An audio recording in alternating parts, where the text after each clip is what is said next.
哎，你们好，是明川老师和罗小姐吗？哦，你是？我是周天，这是我媳妇儿。你们好。肺癌，还真的会好的。丁强的线索是周天提供的呀？对。我不相信丁老板会杀人。疼。再忍一下，等孩子生下来，咱们再好好过日子啊。吗啡，你手法还挺专业的嘛。哦，我原来是医生的。他应该很清楚杜小秋的情况已经没得救了，但看他的样子，好像特别觉着杜小秋能好起来似的。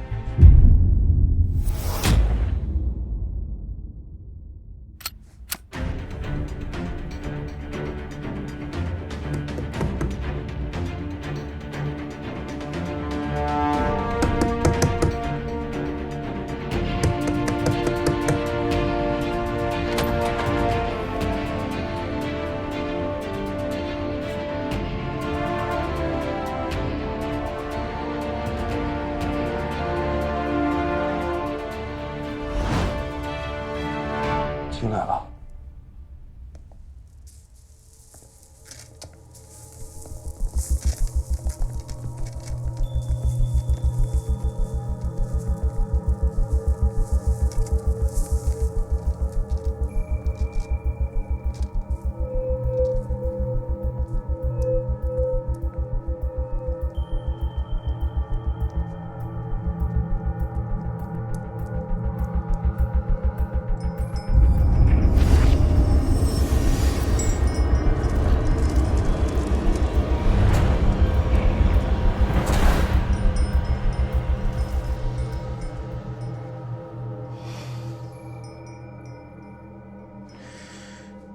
你们是怎么发现的？血吸虫，丁明富无意中撞到你抛尸回来，警察发现尸体以后，你便将计就计，推他做你的替死鬼。别往那边去了，快回来！快回来！哎！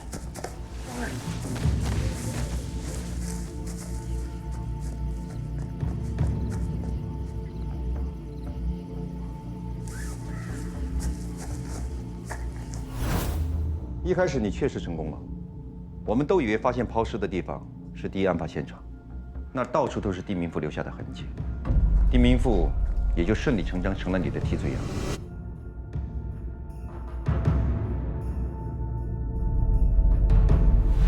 可你还是漏掉了一点，你杀死他们的地方水里有血吸虫，可是我们发现尸体的地方却没有这种血吸虫。真正的凶手反复出入现场，一定会感染这种血吸虫，而你就被感染了。我不相信丁老板会杀人，但是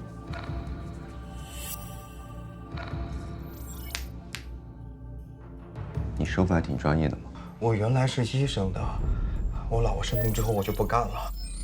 你以为你自己很聪明，但是我告诉你，这个世上就没有真正的天衣无缝。厉害。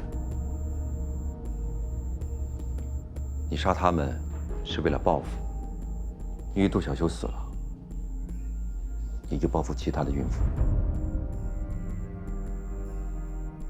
不是，有人说我老婆命格属水，只要杀掉5个刚分娩完的孕妇，我老婆就能活下来。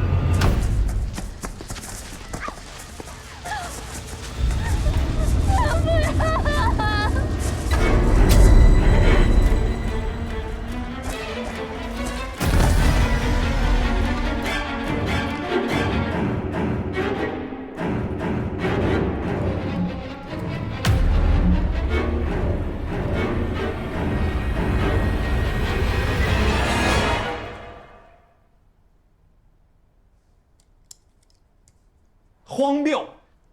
周天，你自己也是医生，居然相信那么子虚乌有的事情。我是医生又能怎样？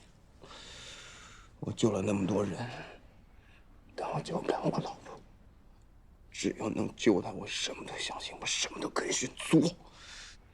你考虑过那些被你伤害的人吗？他们有爱人，有家人，有孩子，他们有多痛苦，你知道吗？对不起，我不想那么做，但是我必须这么做。但是我做，我老婆还是走了。为什么？你为什么把我一个人丢下来？为什么？因为你魔障了。为什么？你不是救人，是犯罪。我爱我老婆没有罪。爱一个人是美好的，犯罪是残忍的。你亵渎了和小秋的爱情，值吗？现在说这些也没有用了。我老婆已经走了。回警局再说吧，带走。等等，让我跟我老婆告个别可以吗？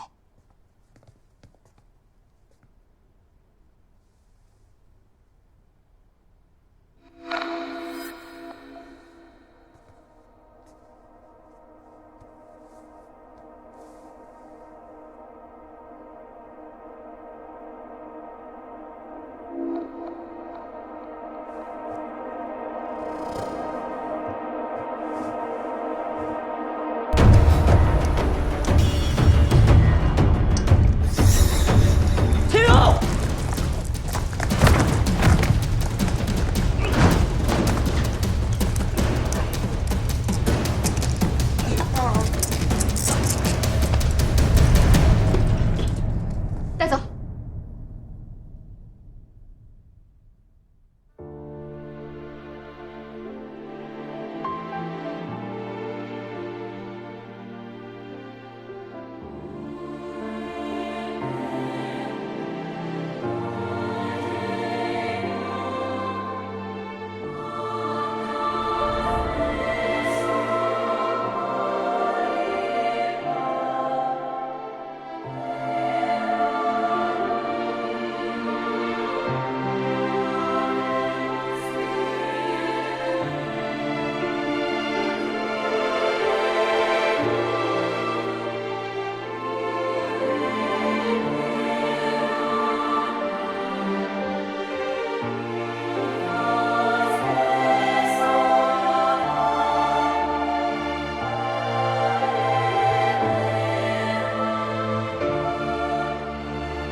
上车。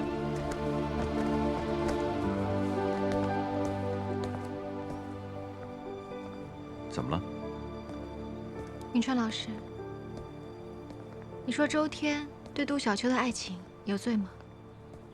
周天的世界本来应该是最纯粹、最唯物的，为什么在爱情和生死面前做这么疯狂的事情呢？你说爱情到底会让人变成什么样子？爱情，这锅爱情可不背，就是自私罢了。看来水云间这爱情传说还真是那么回事啊！这罗大队长也深受影响啊。罗队，谢谢你。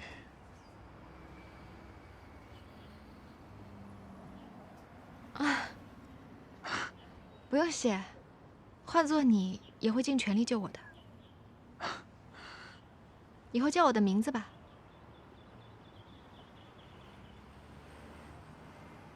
就像小荣和小白一样啊，他们都叫我名字，你也叫我名字吧。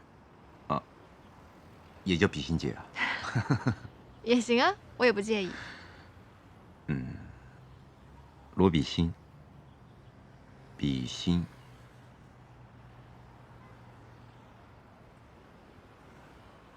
比心，比心。哎，不走啊？走啊！你也真要调走了？就算要调走的话，我们也可以见面啊，比如桌球厅、夜店、包子铺。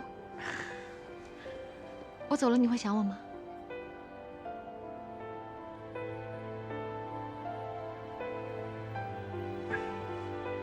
走吧，老李那儿还给我们做饭呢。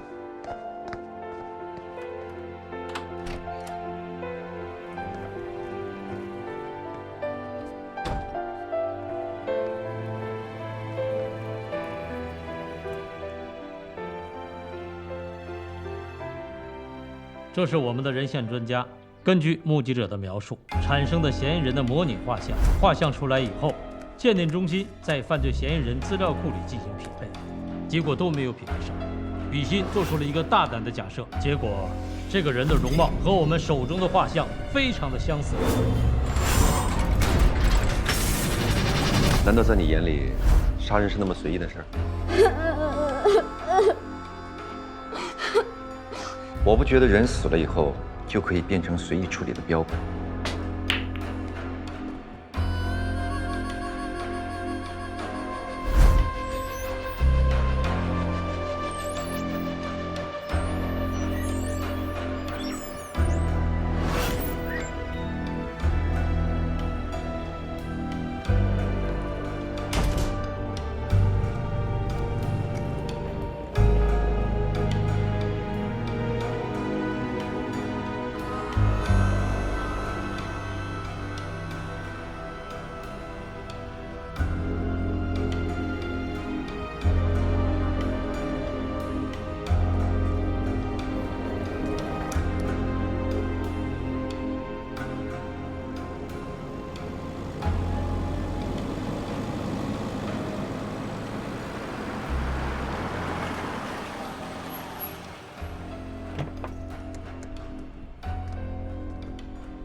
罗队早。早。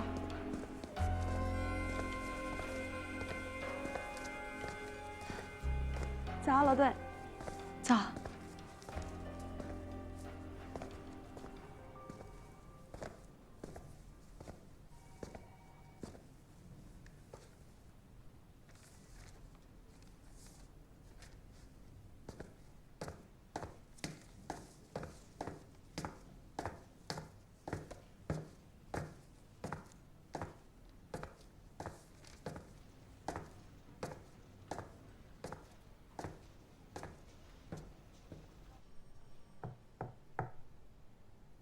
钟局，进。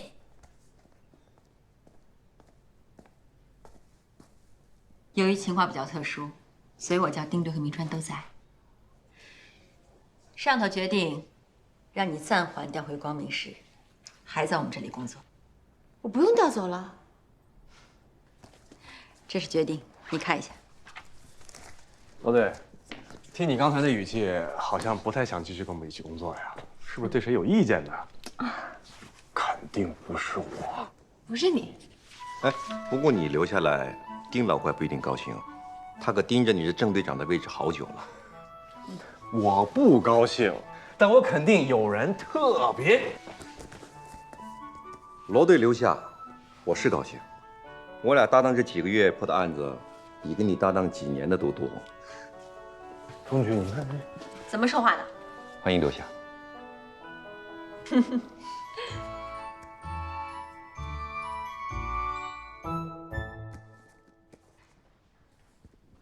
分离性身份识别障碍。虽然这个心理疾病在人群中是非常罕见的，但是呢，通过这些个案总结可以看出，这个心理疾病其实是为了保护患者他自己，所以他会在不同的形式出现不同的人格，并且患者本身是无法意识到的，也无法掌控的。有时候患者会觉得这些多重人格是在保护他自己，其实只是把他自己封闭在自己内心世界而已，并且会给他带来非常大的麻烦。原来你在分析周天？他有几种人格？他的第一重人格是一个成熟的男子，担任着丈夫和医生的角色。哎，你们好，是明川老师和罗小姐吗？对，哦，你是？我是周天，这是我媳妇儿。你们好，我是杜小秋。我原来是医生的，我老婆生病之后我就不干了。那么他的第二人格呢，是一个被固化的、渴望得到爱的少年，所以会对给予他爱的人十分珍惜。这个应该跟他从小的经历有关吧？他自幼就长期遭受家暴，而且他又亲眼目睹了自己母亲的惨死。可是，这个也不至于他最后杀人吧？对啊，杜小秋的爱使他的第二人格得到了非常大的安全感。但是当杜小秋身患绝症的时候，却使非常相信医学的他感觉到无力回天。那么这种绝望感和无力感，就刺激出来了他第三种人格，一个与死神对抗的巫师吧，一边可以左右别人的生死，另一边又可以拯救自己的妻子。这种人格让他感受到了前所未有的掌控感和力量感。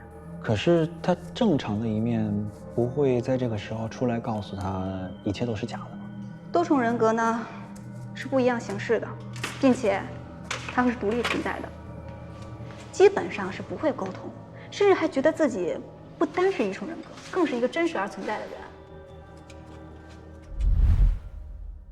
我想让世界知道，你曾经活过。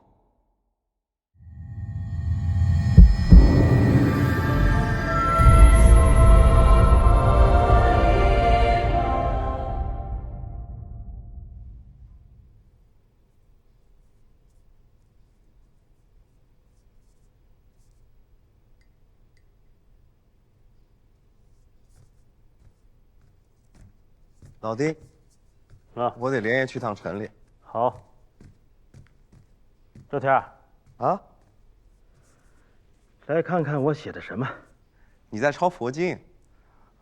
我没时间了，回头再看。那你知道我为什么抄佛经吗？啊，我不太明白，但我知道佛教讲究因果，所谓的因果不虚，就是种瓜得瓜，种豆得豆，或者说，像是一个犯罪的人，他在犯罪之前会先查查法律，看自己具体会判多少年。抄佛经更像是一种对自己良心的审判吧。门里门外也就一步之遥，就好像这世间许多事，不管看起来多复杂，缘起生灭，往往也就来自于一念之间。我现在唯一的念头就是去拿药，然后治好杜小秋的病。不过有些病容易治，有些病不好治。有些病是不好治，但是有些人不得不治，那也得看怎么治。快乐或者痛苦都是来源于人的感受。遇到痛苦的事儿，人们总是希望能早点逃离；遇到快乐的事儿，人们总是希望能够持续。但正因如此，人心就永远不满，永远不安，永远焦虑。我也只是这芸芸众生的其中一个而已。你比任何人的妄想执着都更深。看来你已经找到解脱的方式了。无论快乐或痛苦的时候，都要看清事物的本质，别太在意你内心的感受，你就能不再为它所困。也就是说，虽然感受到快乐，但不要希望快乐继续。于是，虽然仍有快乐，也能不失去心中的平静。虽然感受到悲伤，但不要希望悲伤结束。于是，虽然仍有悲伤，也能不再为此而哭。简单来说，痛苦就是来自欲望。要想减少痛苦，就要放下欲望。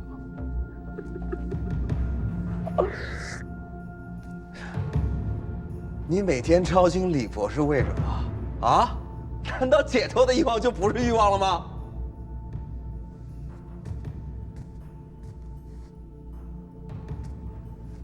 我看你这个地方不够静啊。哎，这边，这边，这地窖倒是个不错的去处。真是一语道破梦中人呐。可有些人明知是梦也不愿意醒。我只要他活着，我什么都愿意做，哪怕前面是无间地狱。为什么你觉得你应该对他的生死负责呢？没有人能左右生死，面对死亡，我们都会手足无措。摆在你面前的，本来是一条新的希望，是一个让你们彼此以一种新的方式相守的希望，但你却用最深重的罪恶去应。你深爱的妻子杜小秋，如果知道了你做的一切，会怎么想呢？无间地狱的苦，不是让你一个人经受酷刑，而是让你知道，你所做的一切，都是在破坏你所珍视的一切。小秋她满心期待能成为一个母亲，但你却为了救她，杀了5个刚生完孩子的妈妈。她即使活下来，也会生不如死。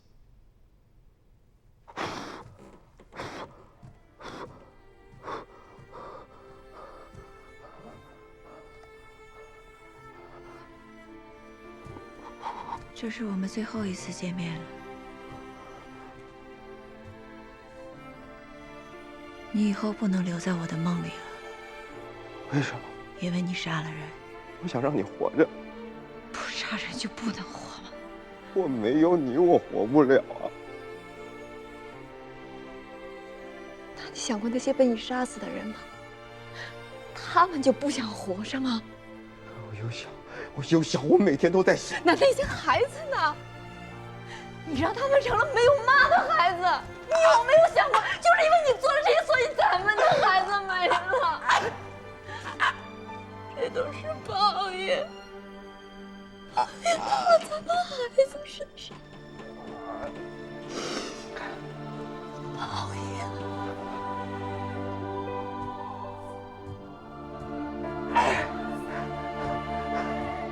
别走！啊，你别走！你在哪儿？你爸爸把你埋在哪儿？你别走！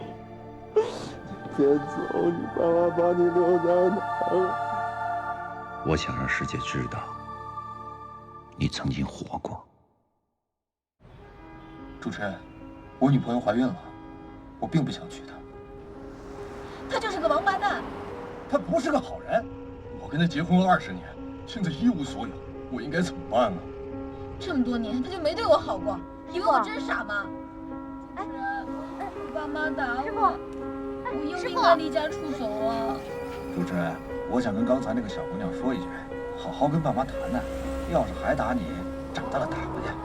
爱情是个难题，谁都无法把它的解题过程以及步骤清晰地分解和计算出来。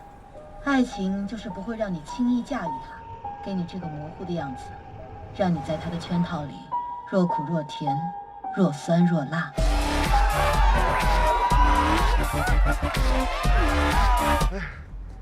喝多了。我跟你说，今天真的喝多了。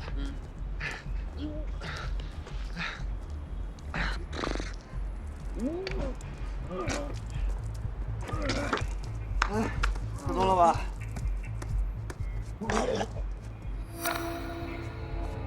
哎，姑娘，喝多了。哎，美女，哎，哥哥送你回家。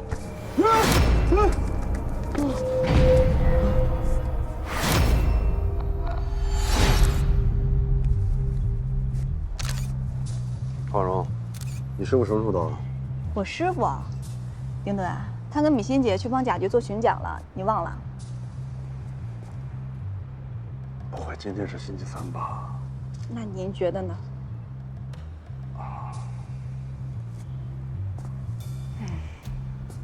死者周身没有发现任何搏斗痕迹，初步判断是割腕致死。丁队，你看一眼这个。割腕儿？那血呢？问题就在这儿，并且也没有发现割腕的工具。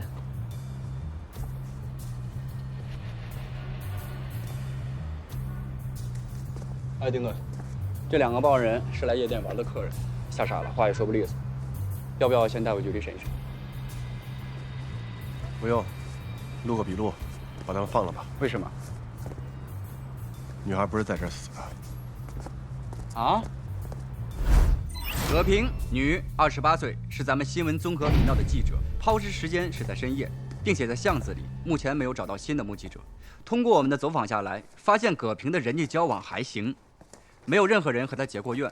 他的同事和朋友呢，对他的评价是褒贬不一。怎么评价的？人挺好，脾气大，就是嘴上不招人那种。难道是祸从口出，激情杀人？我觉得不像。为什么？因为杀人方式，他完全是割腕致死，除了捆绑痕迹以外，身上没有任何性侵或者劫财搏斗的痕迹，血液里没有药物残留，没有发现疑似凶手的 DNA。如果他与对方搏斗的话，对方激情杀人，怎么可能就留下这些线索？不会是自杀吗？怎么可能呢？要是自杀，能被扔到这种地方？说不定是出于某种原因呢。这种杀人方式也太慢了，葛平就不会反抗吗？小荣，一个人从割腕致死大概要多久？很难说，得把桡动脉和尺动脉切断才能致死，最快几分钟，最慢几十分钟也有可能。他会先进入休克，最后再死亡。也就是说，这个葛平极有可能在意识清醒的情况下被凶手活活放血致死。这段时间里，这个凶手就看着葛平挣扎，慢慢的死去，而且还把尸体抛尸在这种闹市区里，是挑衅吗？这是虐杀吧？没什么深仇大恨，谁能干这种事儿？这就是我最担心的地方。您是担心他是随机杀人？凶手用这种方法去杀人，手段非常的老练，一定是有预谋的。如果葛平是随机被选择的话，那凶手可能会继续作案。潘破，你通过中局给全市派出所发出通告，让他们夜间加强巡查，尤其是市里监控盲区。是。小白，你把大致情况给罗队说一下。在闹市区里抛尸，我不相信没有新的目击者。是。如果没什么问题的话，散会。丁队，我们刚得到消息，葛平最后的行踪是叫了一辆网约车，他当时应该是叫车回家。我们找到了那辆车的司机，一会儿我去问一下情况。哎，那司机叫什么？司机叫钱程。钱程。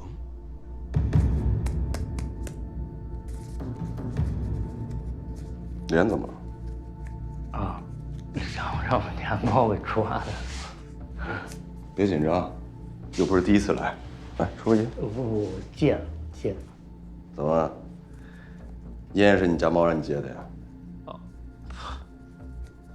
嗨，媳妇儿不给烟钱，就不抽了呗。怎么又有个乘客在你车上出事了呀？这个我是真不知道啊。2个乘客坐了你的车出事了，这也太巧了吧？我都觉得巧，但就真的就这么巧，我真不知道。要不您查我车，就跟上回一样。我们会查清楚的。你先解释解释这个吧。何斌，就是上一个被害人坐了你的车，中途下车之后出的事儿。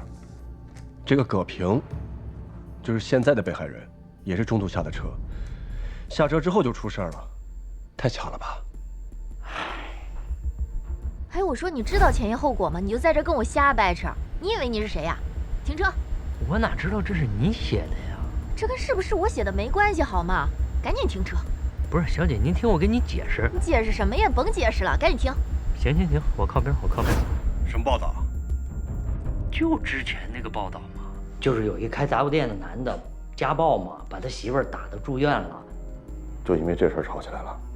我就说了2句，我说这种报道一个巴掌拍不响，这男的肯定也不容易，对吧？你作为报道，你必须全面一点。他就一听全面这俩字儿，立马就炸了。我当时也不知道这报道是他写的，我要知道是他写的，我肯定也不能跟人这么聊啊。你开这车开得挺能耐呀，把乘客都给聊下车去了。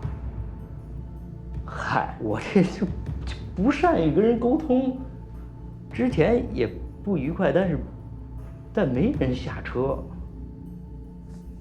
我觉得你挺能说的呀。我这说的都是实话，我这。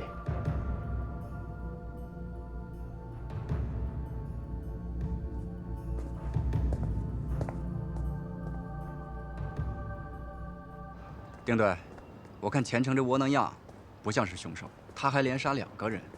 任何人都有可能是凶手。我还不了解你吗？你要是确定他就是凶手，那不是现在这反应。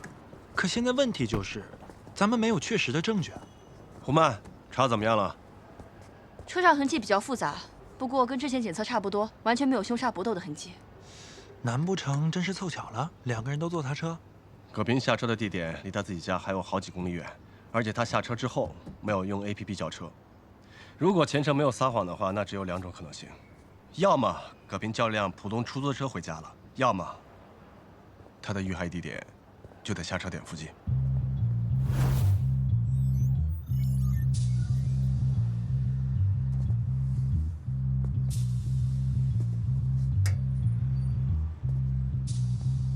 丁队，这条路我看也没那么偏僻啊，他怎么可能在这儿作案啊？胡曼，现在查怎么样了？没有任何发现。丁队，查过了，整条道都没安装监控。怎么办，丁队？现在？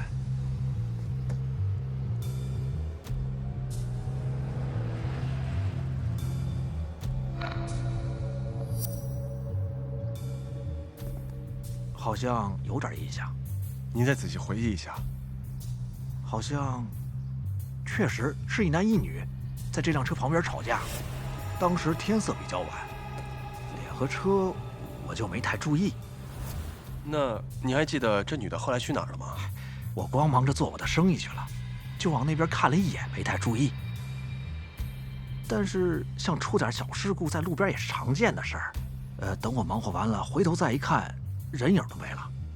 啊，谢谢啊。哎，不谢不谢，没事儿。那您忙您的。哎，好好。丁队，这附近没有葛平遇害的痕迹。如果他沿着公路边走边打车的话，肯定已经到监控下了。这样说的话，这个钱程就没有说谎。这个葛平应该就是下车之后在原地打车走了。可如果我们挨个时间查，在这段时间内出现在前后2个监控里的出租车，根本不知道他在哪儿下的车。胡曼，傻了吧？注意空车不就行了？你才傻呢！现在出租车也用 APP， 你没发现很多出租车打着空着的灯，根本就不停车？哦，是哈。我第一次觉得这种软件都那么可怕。我问一下，这网约车都是平台自动给司机排单的吗？对啊。那如果我是司机，我今天不想接单了，我可以提前收工吗？那肯定能啊，这个 APP 还能强迫你不成？怎么弄？应该是退出登录吧。哎，不过我听说好像这个软件有个规定，就是每个司机每天必须要干满几个小时，最后才能结钱。那这就有点奇怪了。什么奇怪？你们看啊，这是前程的客户端记录吧？对，调查葛平记录的时候直接调出来的。葛平在中途下车以后，前程就没有接单了。可是这又能说明什么呢？可以说他吵架吵得心情不好，然后就不做了。丁队，你看这个，何斌当时也是下车之后，这个前程就不接单了。我看看。哎，还真是啊。他每天工作时间挺长的呀。那他就更不应该不接单了呀。哎，等等，还有一次这样的情况。什么时候？1个月之前。回局里看看1个月之前有没有恶性案件跟前程有关的。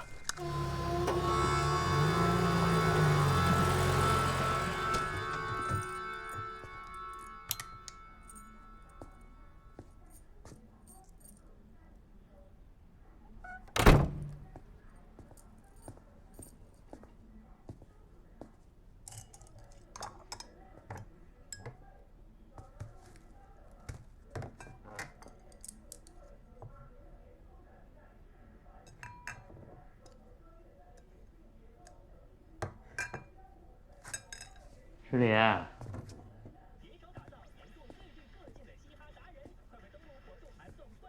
今儿没做饭呀？我不饿。哦，那个，昨儿那饭呢都馊了。那你去扔了去啊，烦不烦？行，扔了去。哎，我让你取的快递呢？哦，今儿警察过来找我有点事儿，没赶得出时间。警察找你干嘛？没事儿，没事儿。没什么事儿，你不去给我取快递去？行，我今儿给你取回来。你今天还出不出国？我现在就去。那还不快去？嗯。什么都干不成，真是个窝囊废。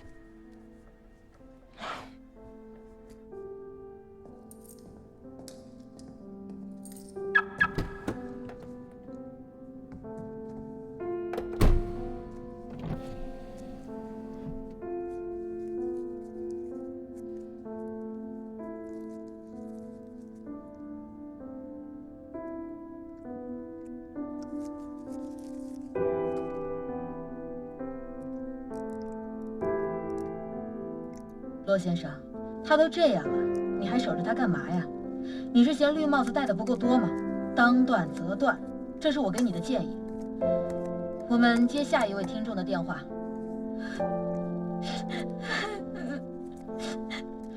李小姐，您的电话已经接通了。我不想活了。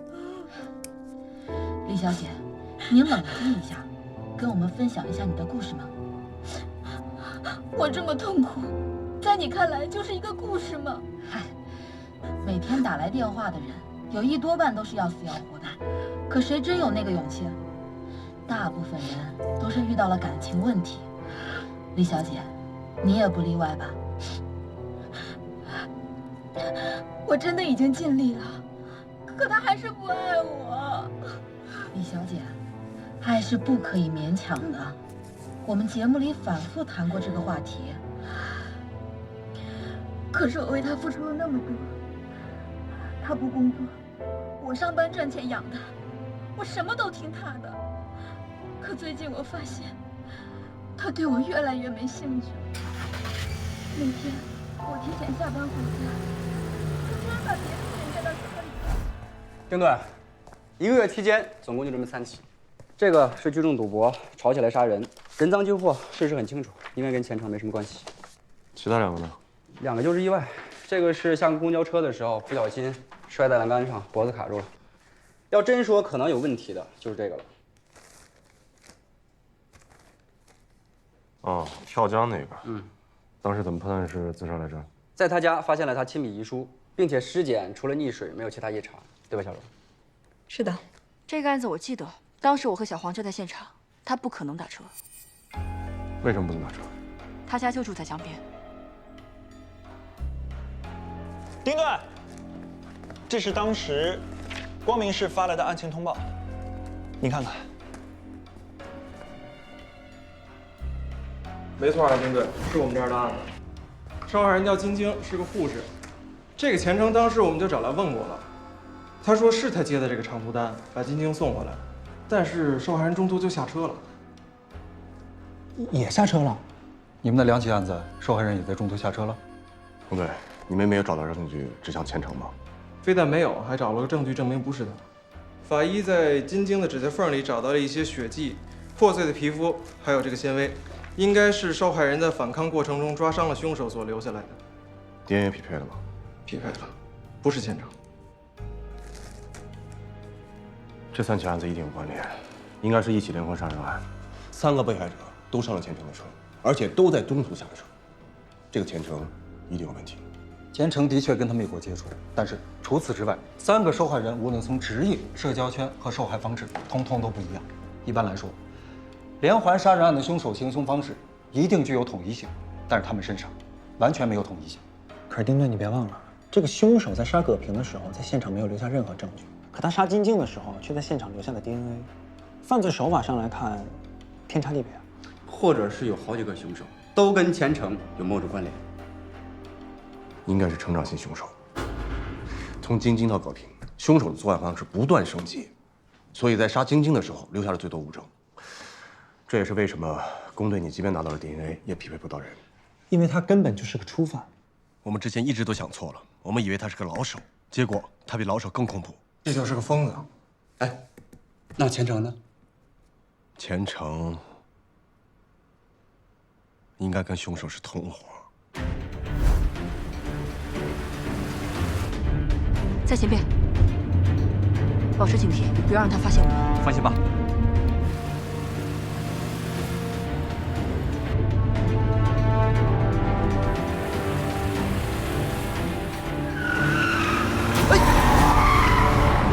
什么情况？别管他，坐稳了。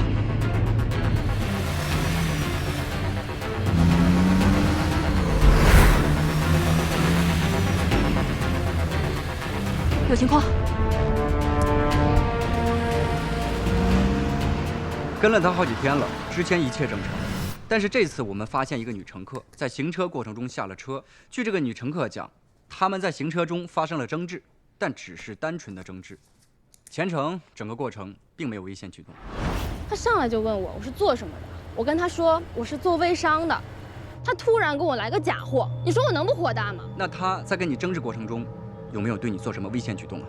没有。你再仔细回忆一下，有没有不正常的地方？不正常的地方。听一下，就这两个。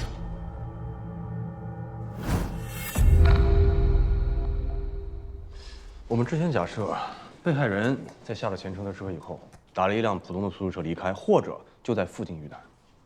对，因为他们后续就没有叫车记录。但是如果附近还有一辆车呢，就跟你们一样，停到被害者的旁边，把被害人带离了现场。可是丁队，他和严婷吵架的过程中，并没有任何人去靠近严婷。那是很有可能，你们已经暴露了。丁队查到了，车主是黄明。